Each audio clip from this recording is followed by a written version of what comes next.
Magandang gabi sa inyong lahat, mga minamahal naming tagapakinig. Muli, ito ang inyong paboritong nighttime storyteller, handang maghatid sa inyo ng isang kwentong gigising sa inyong mga natutulog na damdamin. Ang kwento natin ngayong gabi ay isang paalala. Isang paalala na ang pag-ibig ay maaaring maging isang paraiso, na dahan-dahang nagiging isang ginintuang hawla. Isang paalala na ang pinakamatamis na halik ay maaaring maging hudyat ng pinakamalakas na kulog. Ano ang gagawin mo kung ang taong pinangakuan mong mamahalin habang buhay ay siya palang magiging dahilan ng iyong pinakamadilim na bangungot? Halina't pakinggan natin ang unang kabanata ng kwento ni Alonsina na pinamagatang Ang Halik Bago ang Kidlat. Ang amoy ng mga puting rosas at ang banayad na liwanag mula sa kandila ang tanging pumupuno sa malawak na hardin ng Hacienda del Silencio. Para kay Alonsina, ang bawat gabing tulad nito ay isang pangarap. Isang pangarap na sa wakas ay natupad sa piling ng lalaking pinakamamahal niya, ang kanyang asawang si Datu Rag-o Montemayor. Hinaplos niya ang kanyang bilugang tiyan, 5 buwan. 5 buwan na niyang dinadala ang simbolo ng kanilang pagmamahalan. Napangiti siya nang lumapit si Rag-o mula sa likuran at marahang ipinatong ang isang malamig na bagay sa kanyang leeg. Isang kwintas na diamante. Para sa pinakamagandang bituin sa aking kalangitan, bulong ni Rag-o. Ang hininga nito'y mainit sa kanyang batok. Hinalikan siya nito sa balikat. At para sa ating magiging anghel. Humarap si Alonsina, ang kanyang mga matay nagniningning sa pasasalamat at pag-ibig. Salamat, mahal ko. Napakaganda. Walang anumang bagay ang masyadong maganda para sa iyo, Alonsina. Sagot ni Rag-o, hinahaplos ang kanyang pisngi. Ikaw ang lahat sa akin. Ngunit ang perpektong sandaling iyon ay biglang nabasag. Isang mahinang tunog mula sa telepono ni Alonsina na naiwan sa mesa ang pumukaw sa atensyon ni Rag-o. Bago pa man makakilos si Alonsina, kinuha na ito ng kanyang asawa. Isang simpleng mensahe lang iyon mula sa dati niyang kaibigan sa kolehiyo. Sina, kumusta ka na? Matagal na tayong hindi nag-uusap. Ang pagbabago sa mukha ni Rag-o ay kasing bilis ng kidlat. Nawala ang lambing sa mga mata nito, napalitan ng malamig at matalim na pagdududa. Sino ito? Tanong ni Rag-o. Ang boses ay hindi na malambing, kundi mababa at nagbabanta. Si Marco lang, mahal. Kaibigan ko. Paliwanag ni Alonsina, biglang kinabahan. Kaibigan? O baka naman isa sa mga ahas na umaaligid sa'yo habang wala ako? Rag-o, ano bang sinasabi mo? Nanginginig na tanong ni Alonsina. Alam mo namang ikaw lang. Ngunit hindi na nakikinig si Rag-o. Ang kanyang mga mata ay nag-aapoy sa selos. Ibinagsak niya ang telepono sa mesa. Dahilan para mabasag ang screen nito. Huwag mo akong gawing tanga, Alonsina. Sa tingin mo ba hindi ko alam? Sa tingin mo ba hindi ko nararamdaman na may tinatago ka sa akin? Tumayo si Alonsina. Ang takot ay gumagapang na sa kanyang dibdib. Wala, mahal ko, wala akong tinatago. Isang malakas na sampal ang dumapo sa kanyang pisngi, sapat para matumba siya sa kinauupuan. Ang sakit ay hindi lamang pisikal, kundi parang punyal na tumusok sa kanyang puso. Sinungaling! Sigaw ni Rag-o. Sinimulan niyang paghahampasin ang mga mamahaling vase at palamuti sa kanilang paligid. Ang dating paraiso ay nagiging impyerno sa isang iglap. Ibinigay ko sa iyo ang lahat, ang yaman ko, ang pangalan ko, at ito ang isusukli mo sa akin? Pagtataksil! Hinawakan ni Rag-o ang braso ni Alonsina at pilit siyang kinaladkad palabas ng hardin, patungo sa gitna ng malawak na nadamuhan. Ang hangin ay biglang lumamig at nagsimulang pumatak ang ulan. Rag-o, maawa ka. Ang baby natin. Pagmamakaawa ni Alonsina habang pilit na kumakawala. Ngunit si Rag-o ay bingi. Kumuha siya ng isang makapal na lubid mula sa shed ng hardinero. Itinali niya ang mga kamay ni Alonsina sa isang matandang puno ng akasya. Bawat higpit ng tali ay parang paghigpit ng kamatayan sa kanyang pag-asa. Kung talagang sa akin ang batang yan, dapat matuto kang maging tapat, sabi ni Rago. Ang muka'y basang-basa ng ulan at galit. Dito ka. Hayaan mong ang ulan at ang bagyo ang maghugas sa mga kasalanan mo. Hayaan mong malaman ng langit kung gaano ka karumi. Iniwan siya ni Rago na nakatali habang ang ulan ay lumalakas at ang kulog ay dumadagundong sa kalangitan. Ang suot niyang puting bestida ay nabahira na ng putik. Ang bawat patak ng ulan ay parang yelo sa kanyang balat. Nanginginig siya sa ginawa't takot. Ang sakit sa kanyang sinapupunan ay nagsisimula ng kumalat. Diyos ko! Bulong niya, ang luhay humahalo sa ulan. Ang kanyang paningin ay nagsimulang manlabo. Sa gitna ng kadiliman at rumaragas ang bagyo, isang nakakasilaw na liwanag ang tumama sa kanyang mga mata. Mga ilaw ng isang sasakyan na mabilis na papalapit sa tarangkahan ng hasyenda. Iyon ang huling bagay na kanyang nakita bago siya lamunin ng kadiliman. Ang manibela ay mahigpit na hawak ni Dr. Kanlungan Soliman. Ang walang tigil na pagbuhos ng ulan at humahagupit na hangin ay ginagawang halos imposible ang pagmamaneho pauwi. Dapat sana ay nanatili na lang siya sa kanyang maliit na klinika. Ngunit isang emergency call mula sa isang matandang pasyente ang nagtulak sa kanya na suungin ang bagyo. Pagliko niya sa isang madilim na kalsada na napapaligiran ng mga puno, napilitan siyang huminto. Isang malaking sanga ng akasya ang bumagsak at humarang sa daan.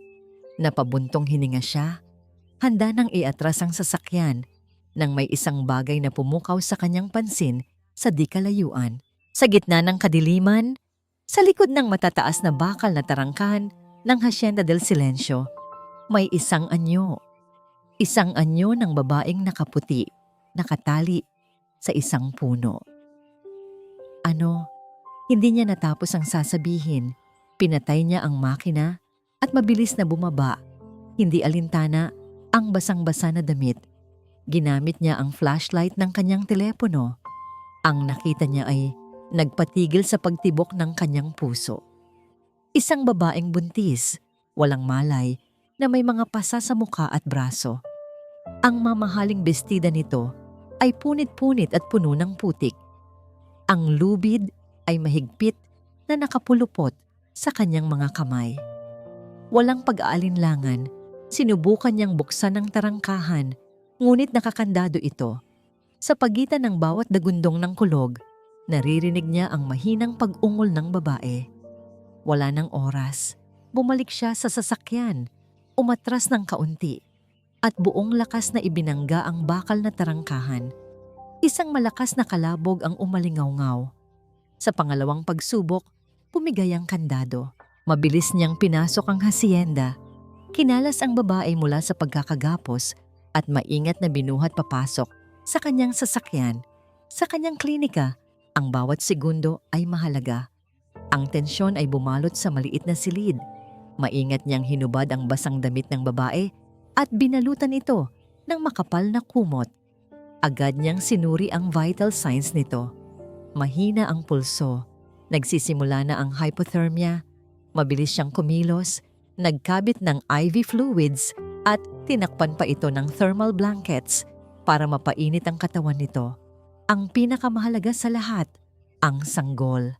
Kinuha niya ang isang portable Doppler at sa gitna ng katahimikan na binasag lang ng ulan sa labas, isang mahina ngunit tuloy-tuloy na tunog ang kanilang narinig. Ang tibok ng puso ng sanggol. Nakahinga siya ng maluwag. Ngunit habang nililinis niya ang mga sugat sa braso ng babae, napansin niya ang malinaw na marka ng lubid, ang mga pasa sa mukha, sa leeg. Hindi ito gawa ng isang aksidente. Ito ay sinadya.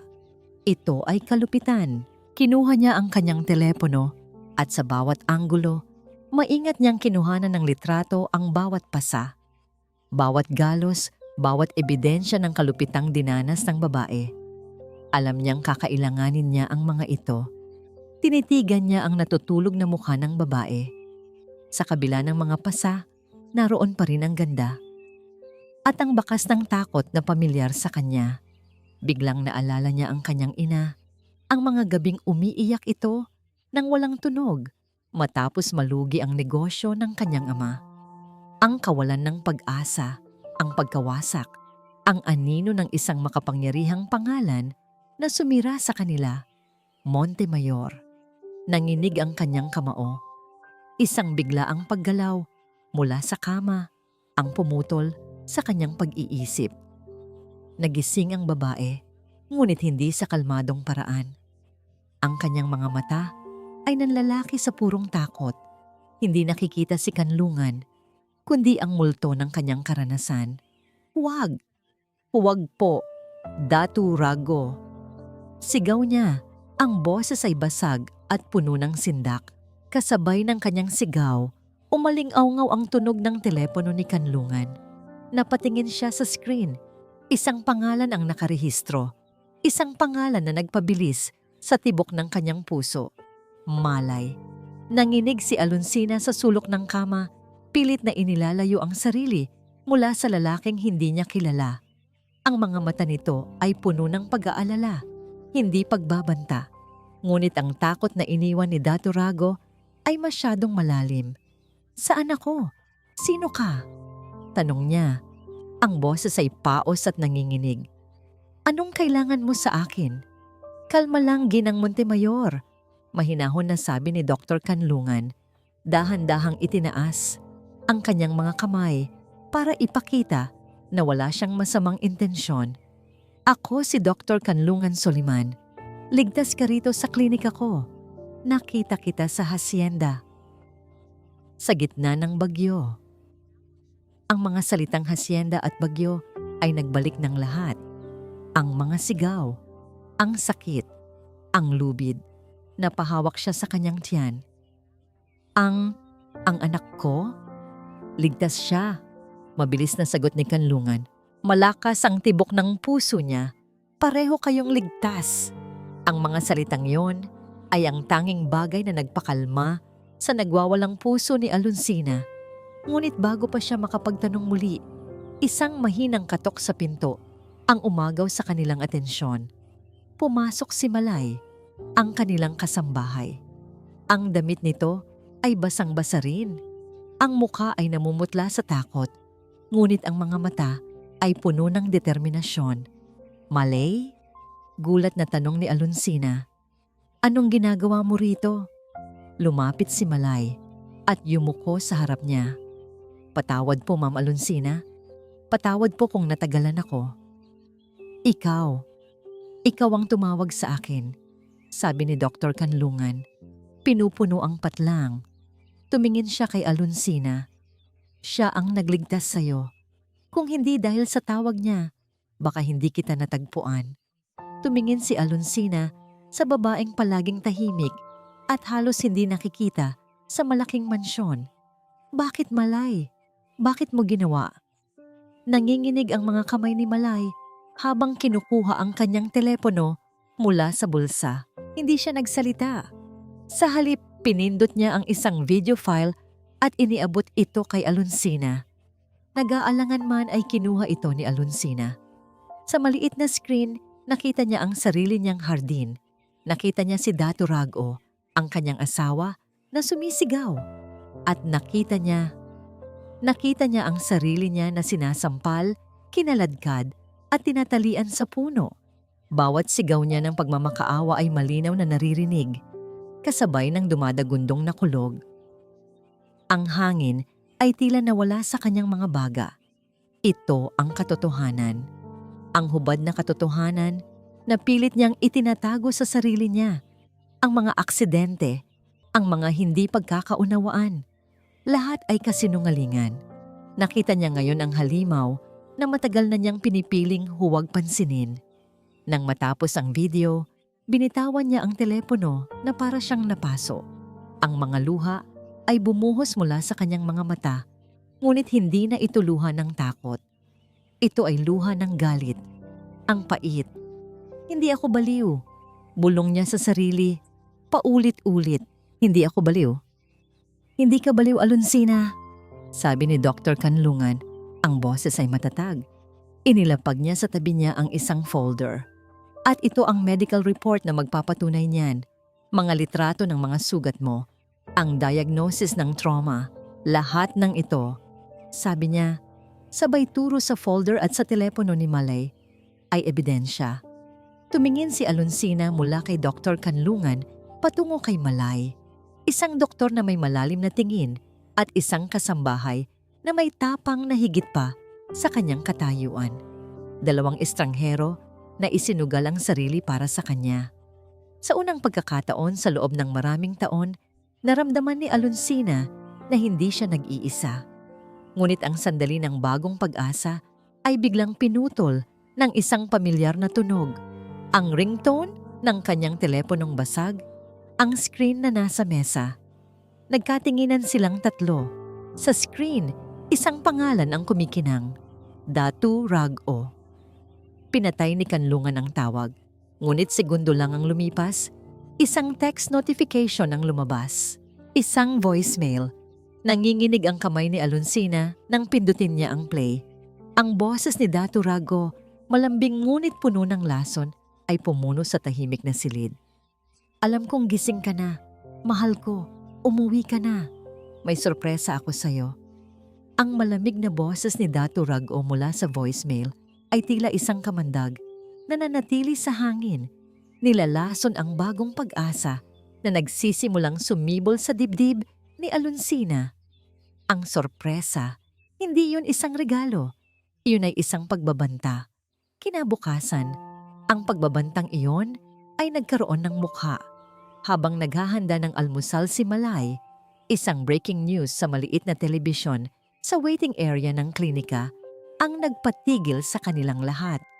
Nandoon siya, si Datu Rag-o Montemayor, nakatayo sa harap ng kumpol ng mga mamamahayag sa mismong tarangkahan ng Hacienda del Silencio na winasak ni Kanlungan. Ang kanyang mukha ay puno ng perpektong halo ng pag-aalala at kalungkutan. Isang dalubhasang aktor sa sarili niyang entablado. Maraming salamat sa inyong pagdating. Simula ni Rag-o. Ang boses ay bahagyang nanginginig para magmukhang kapanipaniwala. Nandito ako ngayon hindi bilang isang bilyonaryo, kundi bilang isang asawa. Isang nag-aalalang asawa. Napahawak ng mahigpit si Alonsina sa braso ng upuan. Anong ginagawa niya? Bulong niya. Ang aking mahal na asawa, ang aking si Alonsina.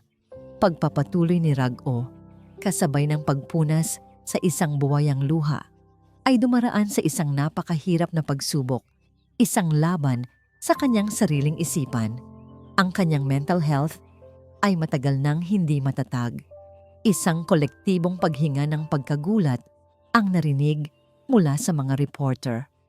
Ang mga pasa na marahil ay makikita ninyo ay gawa ng kanyang sarili sa isang episode ng matinding paranoia. Sabi ni Rago, umiiling na parang dinadala ang bigat ng buong mundo. Sinubukan niyang tumakas kagabi sa gitna ng bagyo. Nasaktan niya ang kanyang sarili. Ang tanging hiling ko lang ay ang inyong pangunawa at panalangin. Hiling ko ang privacy para sa aking pamilya habang tinutulungan namin siyang gumaling. Hindi, napailing si Alonsina. Ang mga salita ay tila mga sampal na sunod-sunod na dumadapo sa kanyang mukha. Hindi totoo yan. Biglang nagbalik sa kanyang isipan ang mga alaala, ang mga pagkakataon na umiiyak siya dahil sa masasakit na salita ni Rag-o. At ang sagot lang nito ay, masyado kang emosyonal, Sina.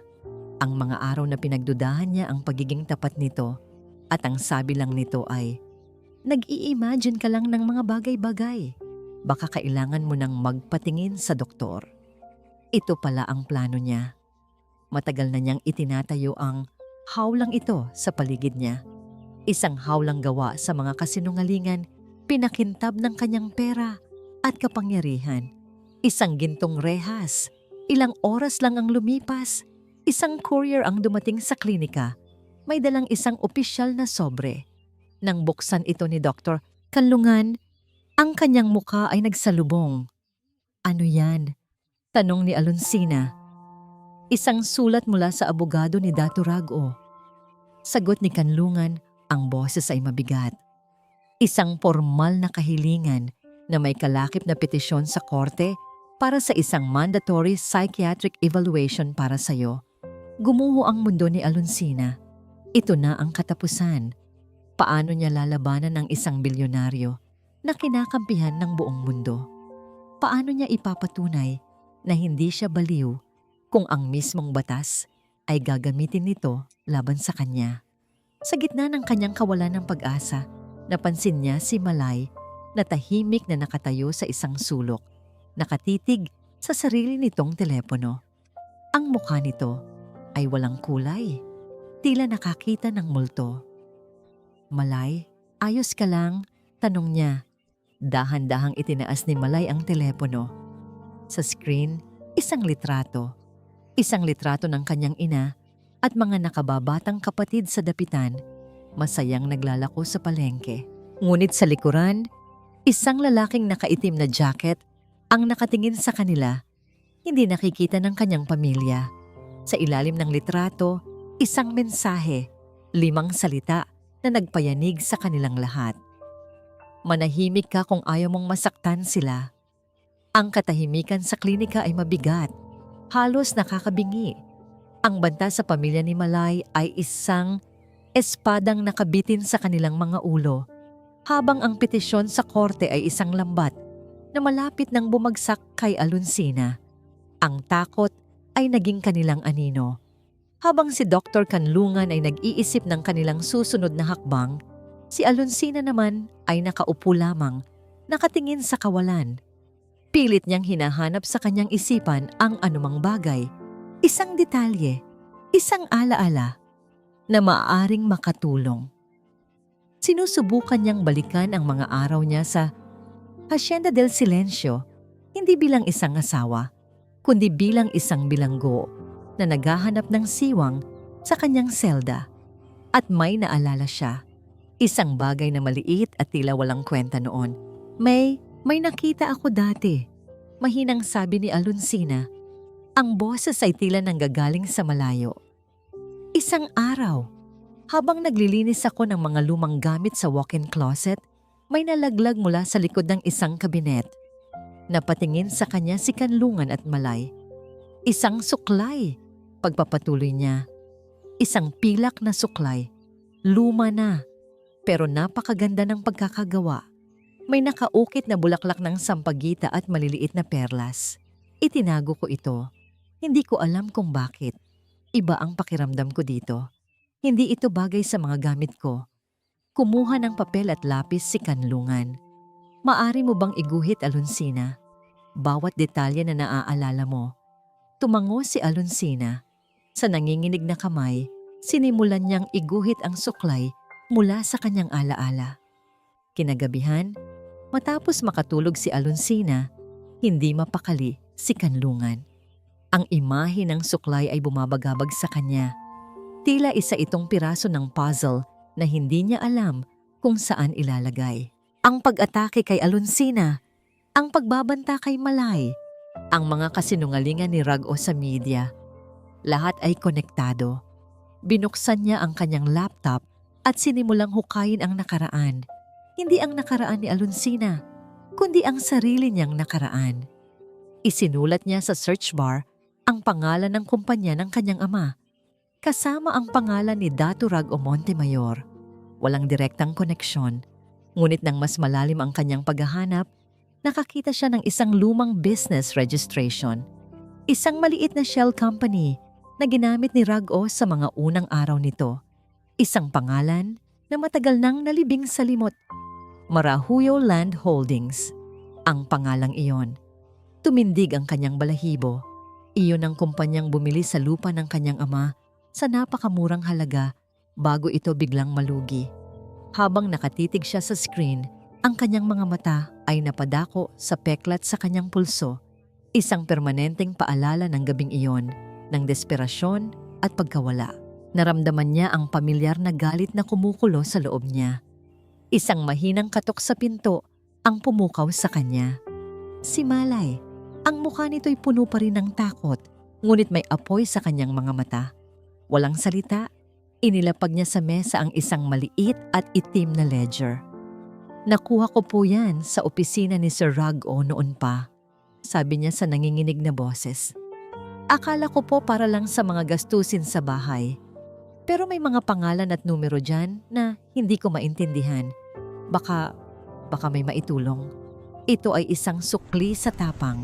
Isang pagpapakita na hindi siya susuko. Kinuha ni Kanlungan ang ledger at binuksan ito. Mga pangalan, petsa mga transaksyon sa lupa. Isa sa mga pangalan ay ang Marahuyo Land Holdings. Ngunit isa pang pangalan ang nakaagaw ng kanyang pansin. Paulit-ulit na nakasulat sa tabi ng malalaking cash withdrawals. Amalia. Sino si Amalia? Sa isang huling desperadong paghahanap, isinulat niya sa search bar, Daturag o Montemayor at Amalia. Lumabas ang isang resulta. Isang lumang artikulo mula sa isang lokal na pahayagan. 10 taon na ang nakalipas. Ang headline, Tragic Accident Claims Life of Tycoon's Wife. Binuksan niya ang artikulo. Ang balita ay tungkol sa aksidenteng pagkahulog sa hagdanan ng Hacienda del Silencio ni Amalia Montemayor, ang unang asawa ni Datu Rago. Sa tabi ng artikulo, may isang larawan. Isang larawan ni Amalia, nakangiti. At sa kanyang buhok, nakasuklay ang isang pamilyar na bagay. Isang pilak na suklay na may nakaukit na bulaklak ng sampagwita at maliliit na perlas. Ang litrato ni Amalia Montemayor, nakangiti habang suot ang pamilyar na suklay, ay tila isang multo sa silid. Para kay Alonsina, hindi lang ito mukha ng isang babaeng namatay. Ito ay isang salamin. Isang salamin na nagpapakita ng kanyang posibleng hinaharap. Hindi lang ako ang biktima. Bulong ni Alonsina, ang mga daliri ay nanginginig habang nakaturo sa screen ng laptop. Ako ang kasunod. O hindi? Mariing sabi ni Dr. Kanlungan, isinasara ang laptop. Hindi. Dahil lalaban tayo. At ngayon, mayroon na tayong armas. Umupo si Kanlungan sa tapat niya. Ang kanyang mga mata ay seryoso at puno ng isang bagay na hindi pa nakikita ni Alonsina dati. Pag-asa. Alonsina, pakinggan mo ako. Ang ginagawa sa iyo ni Dato Rago, ang pagtawag sa iyong baliw o emosyonal ay isang klasikong taktika ng mga nang-aabuso. May pangalan ito sa medisina at batas. Ito ay tinatawag na Battered Woman Syndrome. Nangunot ang noo ni Alonsina. Syndrome? Oo, isang cycle. Paliwanag ni Kanlungan. Una, ang tension building phase, kung saan nararamdaman mong parang naglalakad ka sa mga itlog para maiwasan ang kanyang galit. Tumango si Alonsina, naaalala ang mga araw ng nakakabinging katahimikan. Sumunod, ang acute explosion, ang mismong pananakit. At pagkatapos, ang honeymoon phase, pagpapatuloy ni Kanlungan, ang mga bulaklak, ang mga alahas, ang mga pangako na hindi na mauulit, ang paghingi ng tawad. Naalala ni Alonsina ang kwintas na diamante bago ang bagyo. Naalala niya ang daan-daang beses na naniwala siya sa mga salitang, "Patawarin mo ako, mahal ko. Hindi ko sinasadya." Dahil sa paulit-ulit na cycle na ito, kasama ang paghihiwalay sa iyo mula sa mga kaibigan at pamilya at ang walang tigil na psychological manipulation. Sabi ni Kanlungan, ang biktima ay nagsisimulang maniwala na siya ang may kasalanan. Nagsisimula siyang magduda sa sarili niyang katinuan. Bawat salita ni Kanlungan ay tumatagos sa puso ni Alonsina. Hindi ito opinyon. Ito ay agham. Ito ay katotohanan. Ang tinawag niyang kabaliwan mo, Alonsina, pagtatapos ni Kanlungan ay ang magiging patunay ng krimen niya. Sa unang pagkakataon, isang maliit na basag ang lumitaw sa pader ng takot na itinayo ni Datu Rago sa paligid niya. Kumuha si Alonsina ng isang blankong notebook at ballpen. "Sasabihin ko sa iyo lahat," sabi niya. "Ang boses ay matatag na ngayon. Bawat detalye na pilit kong kinalimutan." Sinimulan niyang isulat ang lahat. Habang nagsusulat si Alonsina, si Malay naman ay muling tinitingnan ang itim na ledger. Ang takot para sa kanyang pamilya ay naroon pa rin, ngunit ngayon ay may kasama na itong galit. Sa paghahanap ng hustisya para sa kapatid niya, isang linya sa ledger ang paulit-ulit na bumabalik sa kanyang isipan. Isang transaksyon para sa Dapitan Farmland Acquisition. Dapitan? Bulong niya. Biglang may naalala si Malay, isang pag-uusap nila ng kanyang ate, ilang linggo bago ito mawala. "Sabi niya sa akin," sabi ni Malay, lumalapit kina Alonsina at Kanlungan. May nilalakad daw siyang malaking kwento tungkol sa isang lupain sa Dapitan na pilit kinakamkam ng isang malaking kumpanya. Iyon daw ang magiging break niya sa journalism. Nagkatinginan si Alonsina at Kanlungan. Ang kwento ay mas lumalalim. Hindi na lang ito tungkol sa pananakit at sa nakaraan. Tungkol na rin ito sa pera, lupa, at posibleng pagpatay. "Kailangan natin ng abogado," sabi ni Alonsina. Ang determinasyon ay nagniningning sa kanyang mga mata. Isang abogado na hindi kayang bilhin ni Rago. Ngunit habang binabanggit nila ang salitang pag-asa, isang malakas at may awtoridad na katok ang narinig nila sa pinto ng klinika. Nagkatinginan sila, ang tensyon ay biglang bumalik. Dahan-dahang binuksan ni Kanlungan ang pinto. Isang lalaking nakasuot ng mamahaling suit ang nakatayo roon. May dalang leather briefcase. Ang mukha nito ay kasing lamig ng bakal. "Ako si Attorney De Villa, ang abogado ni J. Montemayor," sabi ng lalaki.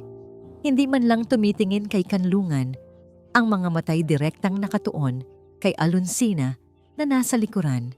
Itinaas niya ang isang dokumento na may selyo ng korte. "Mayroon kaming court order. Isasama namin si Gingabar na Montemayor sa isang mental health facility for evaluation. Ngayon din."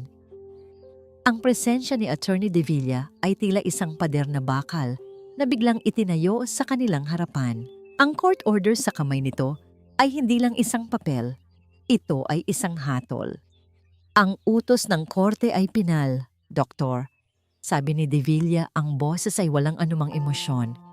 "Kung tatanggi kayong sumunod, maaari kayong sampahan ng obstruction of justice." Nasa likod ni Alonsina si Malay. Hawak ang kanyang balikat bilang suporta. Ngunit ano ang magagawa nila laban sa batas mismo? Bago pa man makasagot si Kanlungan, isang kalmadong boses ang bumasag sa tensyon mula sa kanyang likuran. "At maaari rin kayong kasuhan ng harassment at coercion, attorney." Isang babaeng abogado, matangkad at may matatalim na mata, ang humakbang pasulong. Siya si Attorney Ledesma, isang lumang kaibigan ni Kanlungan na tinawagan niya kaninang madaling araw. "Attorney Ledesma," sabi ni De Villa bahagyang nagulat. "Hindi ko alam na sangkot ka rito." "Ang kliyente ko," sabi ni Ledesma, tumutukoy kay Alonsina, "ay kasalukuyang nasa ilalim ng matinding emotional at physical duress. Anumang evaluation na isasagawa sa ganitong estado ay hindi makatarungan at maaaring kwestiyunin sa korte. Hihilingin namin sa korte na ipagpaliban ang order hanggang sa ang kliyente ko ay nasa maayos ng kondisyon." Nagpang-abot ang matatalim na tingin ng dalawang abogado. Alam ni De Villa na may punto si Ledesma. Ang pilitin ng isang babaeng kagagaling lang sa trauma ay magmumukhang masama sa mata ng kahit sinong hukom. "Fine," sabi ni De Villa, inaayos ang kanyang suit. "Mayroon kayong 3 araw. Pagkatapos nito, babalik kami." Tinalikuran niya sila at naglakad paalis.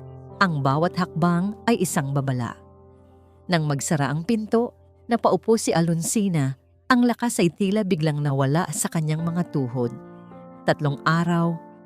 "Salamat, Atty. Ledesma," sabi ni Kanlungan. "Walang anuman. Pero kailangan nating kumilos ng mabilis," sagot ng abogada bago umalis para ayusin ang mga papeles. Nang silang 3 na lang ulit ang natira, bumaling si Alonsina kay Kanlungan. Ang kanyang mukha ay puno ng pagkakasala. "Patawad, Kanlungan. Nadadamay ka at ang mga kaibigan mo dahil sa akin." Umiling si Kanlungan. Tumingin siya sa mga mata ni Alonsina. "Hindi ito dahil lang sa'yo, Alonsina. Oras na para malaman mo ang buong katotohanan." Humugot siya ng malalim na hininga. "Ang kumpanyang sumira sa negosyo ng aking ama, ang dahilan kung bakit siya nagpakamatay ay ang Marahuyo Land Holdings, isang shell company na pag-aari ni Dato Rag o Montemayor." Nanlaki ang mga mata ni Alonsina. "Binili niya ang lahat sa paligid namin. Ginipit niya kami hanggang sa wala kaming mapuntahan, hanggang sa isang gabi. Sumuko na ang aking ama." Ipinakita ni Kanlungan ang peklat sa kanyang pulso. "Hindi ito aksidente noong bata ako, Alonsina. Ito ang peklat ng gabing iyon nang subukan kong sumunod sa kanya. Iniligtas ako ng aking ina." Ang kwento ay bumuhos mula sa kanya na parang isang ilog na matagal nang naipon. Ang galit, ang sakit, ang pangako sa sarili na balang araw, mananagot ang taong nasa likod ng lahat. "Kaya nang makita kita sa hasyenda, nang makita ko ang ginawa niya sa'yo, alam kong ito na yon." Pagtatapos niya, ang boses ay basag. "Hindi lang ito tungkol sa pagiging doktor. Ito ay para sa hustisya, para sa aking ama." Wala nang salitang kailangan. Ang sakit na nakita ni Alonsina sa mga mata ni Kanlungan ay sumasalamin sa sarili niyang sakit. Dahan-dahan, iniabot niya ang kanyang kamay at marahang hinaplos ang peklat sa pulso nito. Isang pagdampi ng 2 kaluluwang sinira ng iisang halimaw. Sa gitna ng tahimik at emosyonal na sandaling iyon, isang delivery boy ang kumatok. May dala siyang isang maliit na kahon para kay Malay. Nagtataka man ay kinuha ito ni Malay. Walang pangalan ng nagpadala. Dahan-dahan niyang binuksan ang kahon. Sa loob, sa ibabaw ng itim na tela, nakahimlay ang isang pamilyar na kwintas. Ang silver na kwintas na may pendant na sampagwita na palaging suot ng kanyang ate. Punit at putol. Ang putol na kwintas ay hindi lang isang babala. Ito ay isang mensahe ng kamatayan. Ito ang paraan ni Dato Rago para sabihing, "Alam ko at kaya kong ulitin." Nang gabing iyon, umiyak si Malay. Umiyak siya para sa kanyang kapatid, para sa kanyang pamilya, at para sa sarili niyang takot. Ngunit kinaumagahan, ang kanyang mga mata ay hindi na namamaga sa luha, kundi namumula sa tapang. "Hindi ako titigil," sabi niya kina Alonsina at Kanlungan. "Mas lalo kung hindi sila bibigyan ng kapayapaan ngayon." Ang determinasyong yon ang nagbigay sa kanila ng bagong direksyon. Kung gusto ni Rago na manahimik ang mga biktima niya, hahanapin nila ang mga boses na matagal na niyang sinubukang ibaon sa limot. "Ang pamilya ni Amalia," sabi ni Alonsina. "Ang boses ay halos pabulong. Kailangan nating mahanap ang pamilya ni Amalia." Sa tulong ng mga lumang artikulo at kaunting investigasyon mula kay Atty. Ledesma, natunto nila ang pamilya ni Amalia, ang mga De Leon, sa isang maliit at tahimik na bayan sa probinsya ng Laguna, malayo sa kumunoy ng Marahuyo. Isang hapon, sakay ng sasakyan ni Kanlungan, bumiyahe sila ng palihim. Ang bawat sasakyang sumusunod sa kanila ay tinitingnan nila ng may pagdududa. Ang bahay ng mga De Leon ay simple lamang, isang malaking kaibahan sa Hacienda del Silencio. Isang matandang babae na may buhok na puti at mga matang puno ng lumbay ang sumalubong sa kanila. Ang ina ni Amalia. Noong una, puno ng takot at pag-aalinlangan ng ginang. "Umalis na kayo. Sabi niya, wala kayong mapapala rito. Matagal nang nananahimik ang anak ko. Ngunit nang ipakita ni Alonsina ang iginuhit niyang larawan ng pilak na suklay at nang ikwento niya ang sarili niyang karanasan sa kamay ni Dato Rag-o, ang pader ng takot ng ginang ay unti-unting gumuho. Ang suklay na yan, regalo pa yan ng lola niya, sabi ng matanda habang humahagulgol. Palagi niyang suot iyon. Ipinapasok sila ng ginang sa loob ng bahay. Doon, sa isang lumang baul, itinago niya ang lahat ng alaala ng kanyang anak. Sinabi niya sa akin ang lahat, kwento ng ina, habang binubuklat ang mga lumang litrato, ang mga pasa na tinatakpan niya ng makeup, ang mga gabi na tumatawag siya sa akin, umiiyak. Plano na niyang iwan si Rag-o. Nag-iipon na siya ng lakas ng loob. Mula sa baul, inilabas niya ang isang maliit na kahon. Sa loob, nakatago ang mga sulat na ipinadala ni Amalia sa kanya. Mga sulat na puno ng sakit, takot, at isang desperadong pagnanais na makalaya. Habang binabasa ni Alonsina ang mga sulat, parang sarili niyang kwento ang kanyang nababasa. Ang mga salita ay iba, ngunit ang damdamin ay pareho. Naramdaman niya ang sakit ni Amalia na parang sarili niyang sakit. Ilang linggo bago siya maaksidente, sabi ng nakababatang kapatid ni Amalia na kanina patahimik sa isang sulok. Narinig ko ang pag-uusap nila sa telepono. Sumisigaw si Kuya Rago. Sinabi niya, subukan mong umalis, Amalia, at sisiguraduhin kong hindi ka na makikita ng pamilya mo kailanman. Iyon na. Isang direktang testimonya, isang boses mula sa libingan.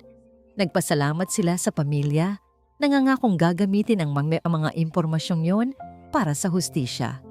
Sa kanilang pag-alis, naramdaman nila ang bigat ng nakaraan at ang bigat ng kanilang responsibilidad.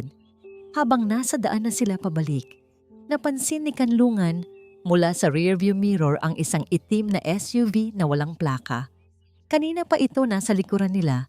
Pinapanatili ang distansya. Nang lumiko sila sa isang mas liblib na daan, sumunod din ito. May sumusunod sa atin, sabi ni Kanlungan. Ang kanyang mga kamay ay humigpit sa manibela. Pinabilis niya ang takbo. Ngunit ang itim na sasakyan ay bumuntot pa rin. Mas mabilis, mas agresibo. Sa isang matalim na kurbada, sinubukan nitong i-overtake at git-giti ng kanilang sasakyan. Napahiyaw si Alonsina. Ang gabi ay bumabagsak at sila ay nasa gitna ng kawalan, hinahabol ng mga anino ni Daturag o Montemayor. Kumapit ka! Sigaw ni Kanlungan habang bigla niyang inikot ang manibela sa isang makitid na eskinita na tanging siya lang ang nakakaalam. Napasigaw si Alonsina habang ang sasakyan ay halos sumayad sa pader ng mga gusali. Ang itim na SUV ay napilitang magpreno ng husto, masyadong malaki para makasunod. Ginamit ni Kanlungan ang pagkakataong yon. Mabilis na tinahak ang mga likulikong daan ng bayan hanggang sa makarating sila sa liwanag at mataong plaza. Humalo sila sa trapiko at ang anino na humahabol sa kanila ay tuluyang nawala. Nang makabalik sila sa klinika, nanginginig pa rin silang lahat, ngunit ang takot ay napalitan na ng isang matigas at malamig na galit. Hindi na tayo pwedeng magtago, sabi ni Alonsina. Ang boses ay hindi na nanginginig, kundi puno ng yelo.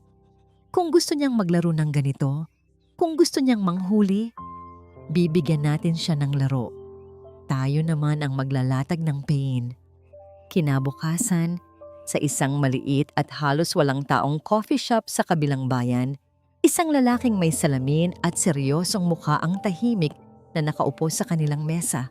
Siya si Ben, isang investigador na mamamahayag at ang matalik na kaibigan ng yumaong kapatid ni Malay. May personal siyang interes sa kasong ito. Isang diary?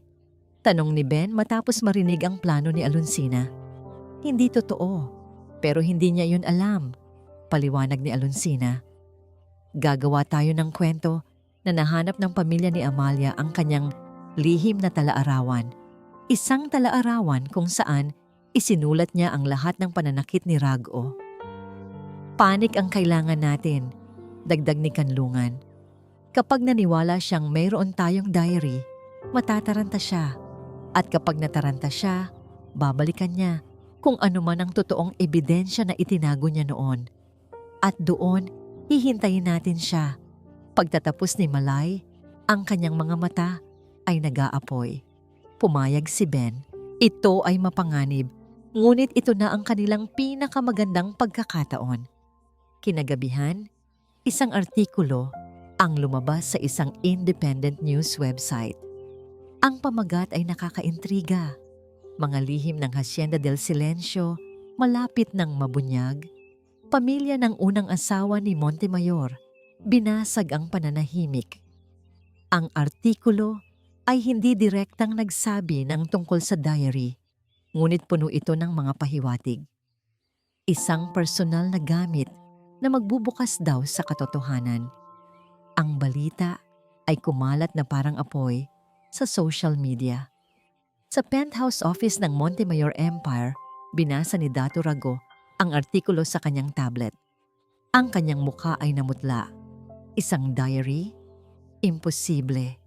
Ngunit, paano kung may isinulat si Amalia na hindi niya alam?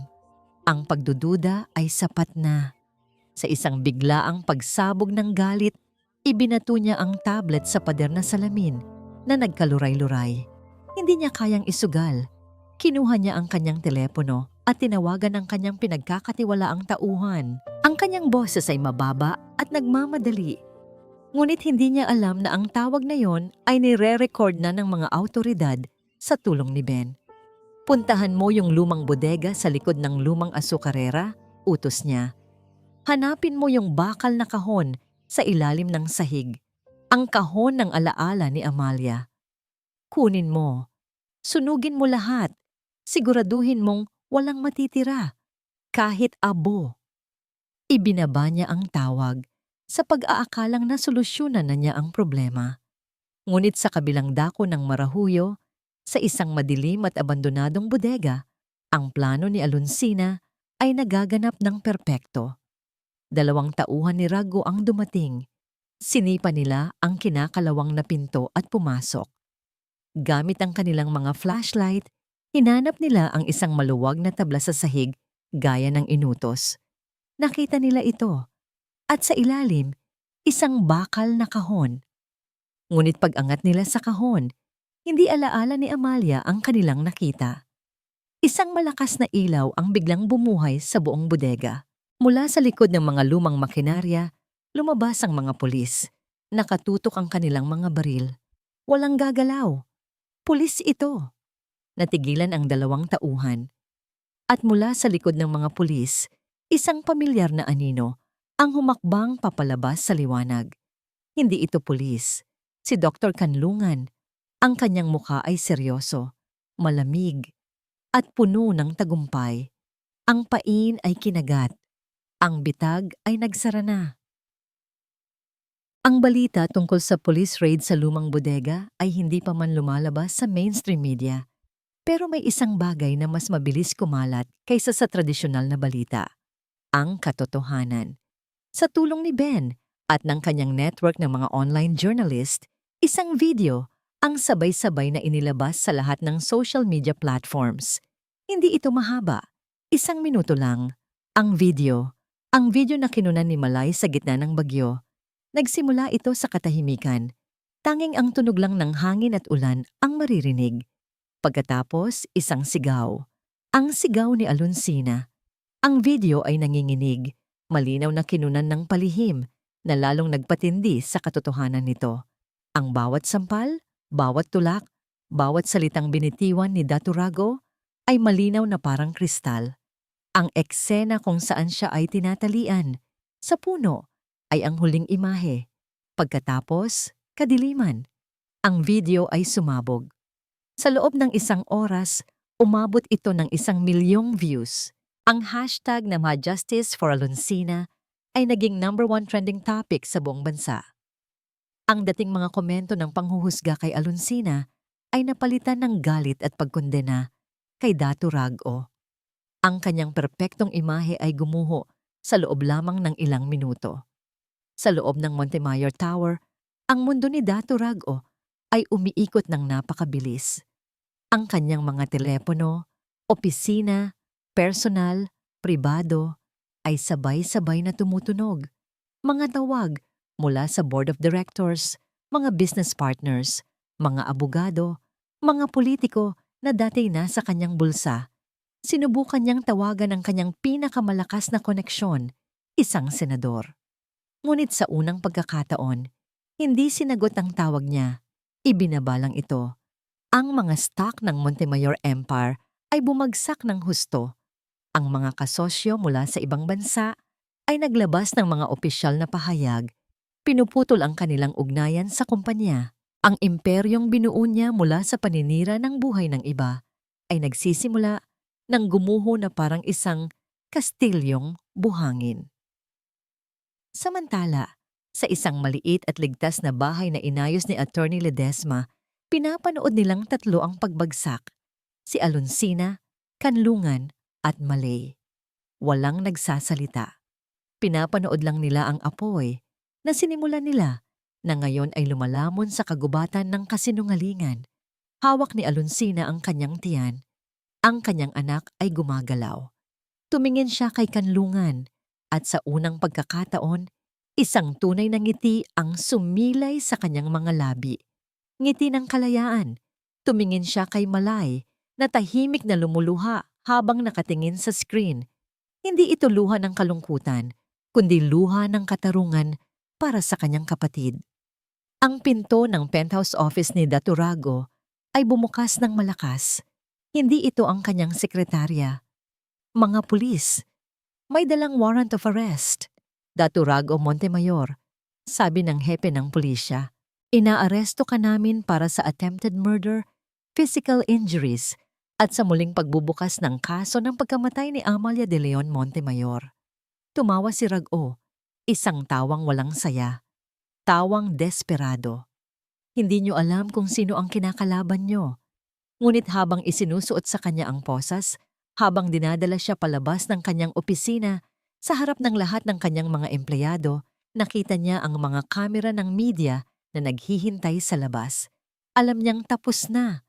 Ngunit bago siya tuluyang ipasok sa sasakyan ng pulis, tumingin siya ng diretso sa isang kamera.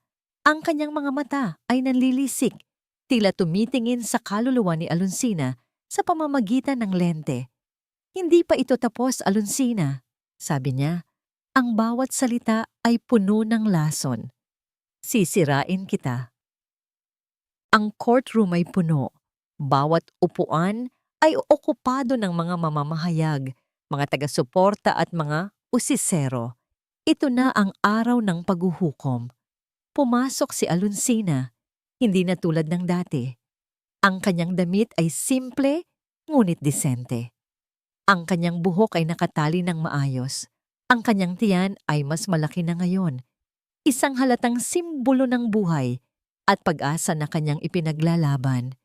Naglalakad siya ng may dignidad, ang kanyang mga mata ay nakatingin ng diretso, hindi sa kanyang asawa, kundi sa upuan ng hukom. Sa kabilang panig, nakaupo si Datu Rago, nakasuot ng orange na jumpsuit ng bilangguan. Ang dating aura ng kapangyarihan ay wala na. Napalitan ito ng isang maputlang balat at mga matang puno ng pagkamuhi. Ang paglilitis ay isang maingat na pagkukwento ng katotohanan. Unang tumayo si Dr. Kanlungan. Kalmado at profesional, iprinesenta niya ang kanyang medical findings. Ang mga litrato ng mga pasa ni Alonsina ay ipinakita sa isang malaking screen na nagdulot ng mga bulungan ng awa at galit mula sa mga tao. Ipinaliwanag niya ng detalyado ang battered woman syndrome, ginagawang isang medical fact ang bawat pagmamanipula ni Rago. Sumunod ang pamilya ni Amalia. Ang ina nito, sa nanginginig ngunit matatag na boses, ay ikinuwento ang mga huuling araw ng kanyang anak.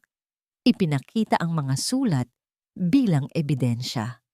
Ang kapatid naman ni Amalia ay matapang na isinalaysay ang pagbabanta na kanyang narinig. Pagkatapos, si Malay. Siya ang bituing saksi. Sa kanyang pagtayo, ang buong silid ay natahimik. Ikinuwento niya hindi lang ang nakita niya noong gabing umuulan, kundi pati na rin ang tungkol sa kanyang kapatid na nawawala. Iniharap ng taga-usig ang ledger, ang mga bank record ng Marahuyo Land Holdings at ang koneksyon nito sa mga lupain sa Dapitan.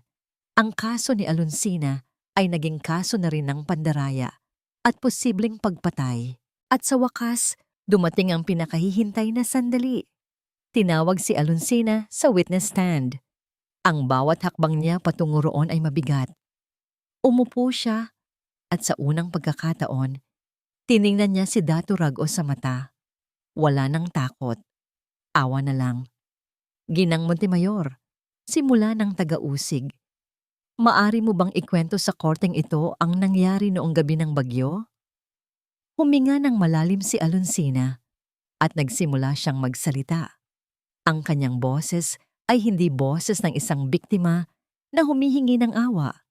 Ito ay boses ng isang survivor na naghahayag ng kanyang katotohanan. Ikinuwento niya ang lahat. Hindi nag-iiwan ng kahit isang detalye. Nang matapos siya, ang abogado ni Rago ay sinubukang sirain ang kanyang kredibilidad. Hindi ba totoo, Ginang Montemayor, na mayroon kang history ng emotional instability? Ang instability na sinasabi ninyo, attorney, mahinahon na sagot ni Alonsina, ay ang resulta ng paulit-ulit na trauma at pang-aabuso. Hindi ito ang sanhi. Ito ay ang sintomas. Walang nagawa ang abogado. Ang katotohanan ni Alonsina ay hindi na matitinag. Ang huling ebidensya ay ipinakita. Sa malaking screen, pinanood ng buong korte ang video na kinunan ni Malay. Ang katahimikan sa silid ay nabasag lamang ng mga hikbi mula sa gallery. Ang ebidensya ay hindi maitatanggi.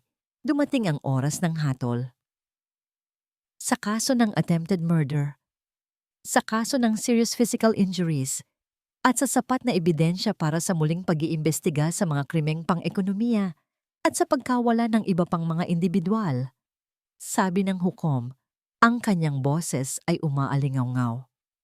Ang korteng ito ay napatunayang si Dato Rago Montemayor ay guilty. Isang malakas na palakpakan at sigawan ng kagalakan ang pumuno sa courtroom. Napatayo si Dato Rago sa galit. Ngunit mabilis siyang pinigilan ng mga bantay. Habang inilalabas siya, ang kanyang mga mata ay nakahanap pa rin ng paraan para pagbantaan si Alonsina. Ngunit si Alonsina ay hindi na nakatingin sa kanya. Nakatingin siya sa hinaharap. Paglabas niya ng korte, sinalubong siya ng liwanag ng mga kamera at ng pagmamahal ng mga taong hindi niya kilala. Sa tabi niya ay si Kanlungan at si Malay. Ang kanilang laban ay tapos na. Ilang linggo pagkatapos ng paglilitis, isang huling dokumento ang dumating. Ang divorce papers, kasama ang hatol ng korte. Bilang bahagi ng danyos, ang lahat ng ari-arian na nakapangalan kay Alonsina, kabilang ang isang partikular na lupain, ay mapupunta sa kanya. Hawak ang mga papeles, tumayo si Alonsina sa harap ng pamilyar na tarangkahan, ang tarangkahan ng Hacienda del Silencio. Sa kanyang kamay, isang bagong susi. Ang lugar na dating kanyang bilangguan ay pag-aari na niya ngayon. Lumipas ang 6 na buwan. Ang Hacienda del Silencio ay hindi na madilim at nakakatakot. Ang mataas na bakod na dati nagsisilbing pader ng bilangguan ay pininturahan ng puti at pinalamutian ng mga gumagapang na bulaklak. Ang mabibigat na kahoy na pinto ay pinalitan ng salamin. Hinahayaang pumasok ang liwanag ng araw. Ang hardin, kung saan minsang itinali, si Alonsina ay isa na ngayong masayang palaruan para sa mga bata. Wala na ang Hacienda del Silencio. Sa arko ng tarangkahan, isang bagong pangalan ang nakaukit sa kahoy. Pundasyong Hiraya. Hiraya. Isang sinaunang salita na nangangahulugang ang pangarap at pag-asa. Si Alonsina Karga-karga ang kanyang malusog na sanggol na babae na pinangalanan niyang Mayari. Bilang parangal sa diyosa ng buwan, ay nakatayo sa beranda, pinapanood ang pagbabago. Ang lugar ng kanyang pinakamadilim na bangungot ay naging kanlungan na ngayon para sa mga babae at batang nakaranas ng pang-aabuso. Isang maliit at impormal na pagtitipon ang nagaganap. Naroon si Dr. Kanlungan, hindi na bilang doktor lang, kundi bilang isa sa mga board members ng pundasyon. Nagbibigay siya ng libreng serbisyong medikal at counseling sa mga residente. Ang kanyang peklat sa pulso ay naroon pa rin. Ngunit ngayon, kapag tinitingnan niya ito, hindi na lang sakit ang kanyang nakikita, kundi paghilom. Naroon din si Malay, hindi na bilang isang tahimik na kasambahay, kundi bilang ang matatag at mahusay na tagapamahala ng Hiraya. Sa tulong ng pundasyon, itinuloy niya ang investigasyon sa kaso ng kanyang kapatid at may mga bagong lead na lumalabas laban sa mga kasabwat ni Rago. Ang hustisya ay unti-unti nang dumarating.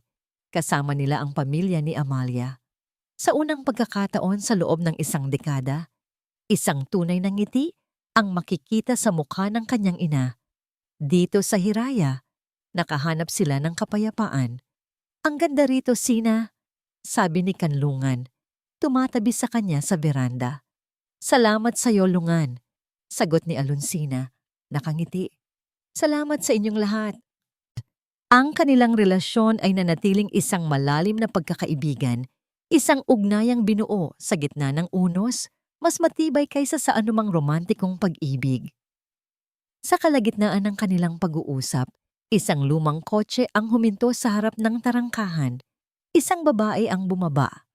Ang kanyang mga matay puno ng takot at pag-aalinlangan. Ang kanyang braso ay may mga pasa na pilit niyang tinatakpan. Siya ang unang residente na dumating nang hindi nila inaasahan. Ang lahat ay natahimik. Tiningnan nila si Alonsina. Walang pag-aalinlangan. Ibinigay ni Alonsina ang kanyang anak kay Malay. Dahan-dahan siyang bumaba ng hagdan at naglakad patungo sa babae. Hindi siya nagsalita. Ngumiti lang siya. Isang ngiting puno ng pangunawa. Isang ngiting nagsasabing, naiintindihan kita. Naranasan ko rin yan. Iniabot niya ang kanyang kamay sa babae. Noong una, nag-atubili ito. Ngunit nang makita ang sinseridad sa mga mata ni Alonsina, dahan-dahan niyang inabot ang kanyang kamay. Magkahawak kamay, sabay silang pumasok sa tarangkahan ng pundasyong Hiraya. Huwag kang matakot, bulong ni Alonsina sa babae, ang mga salitang matagal na rin niyang gustong marinig. Dito, malaya ka. Mula sa malayo, ang kamera ay dahan-dahang lumalayo. Ang dating mansyon ng kadiliman ay isa ng tanglaw. Isang maliwanag na ilaw ng pag-asa na nagniningning sa gitna ng gabi. Isang patunay na kahit sa pinakawasak na hardin, ang mga bagong pangarap ay kayang sumibol muli. At dito po nagtatapos ang kwento ni Alonsina, isang paglalakbay na nagturo sa atin na ang tunay na lakas ay hindi nasusukat sa hindi pagbagsak, kundi sa kakayahang bumangon sa bawat pagkakataon. Isang kwento ng pagkakapatiran na nabuo sa gitna ng unos at isang paalala na ang liwanag ay laging nahahanap kahit sa pinakamadilim na lugar. Taos-puso po akong nagpapasalamat sa inyong walang sawang pagsubaybay sa kwento ni Alonsina, Kanlungan at Malay. Ano po ang aral na pinulot ninyo sa kanilang paglalakbay? I-comment nyo lang po sa ibaba dahil gusto po naming marinig ang inyong mga saloobin.